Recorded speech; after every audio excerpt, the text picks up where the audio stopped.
কারণ আলটিমেটলি তোমরা যখন মিশনের গণ্ডি পার হয়ে পৃথিবীতে পা রাখবে, সেই সময় তোমাকে দেখা হবে তুমি কতটা মানুষ। অবশ্যই এখন মা বাবা বুঝবে তুমি কতটা মানুষ হতে পেরেছো। মা বাবা মিশনে পাঠিয়েছে ডাক্তার হওয়ার জন্য, ইঞ্জিনিয়ার হওয়ার জন্য, প্রথমেই নয়। প্রথমে মা বাবা ভর্তি করার সময় ভেবেছে আমার ছেলে মেয়েটাকে মানুষ করব। ফার্স্ট ভাবনা কি ছিল তার?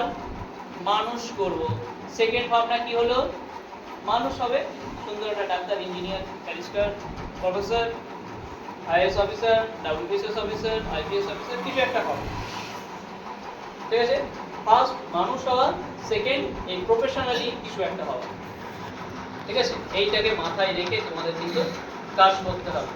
বাড়িতে যে তোমরা যদি পড়ো, ওই পড়ার বদলত মানে পরিবর্তে মা বাবার বুকটা ঠান্ডা ঠান্ডা, যে আমি এই যে টাকা খরচ করেছি বা করছি, আমার ছেলে মেয়ে তার বদলা দিচ্ছে। তুমি পড়তে বসলেই তার মন শান্ত হয়ে যাবে যে না আমি অপাত্রে ঢালছি না, না আমি নষ্ট করিনি পয়সাটা, আমার মেয়ে বুঝেছে, আমার ছেলে বুঝেছে যে আমাকে পড়তে হবে। তোমাদের দুটো বাড়ি, একটা মিশন বাড়ি, একটা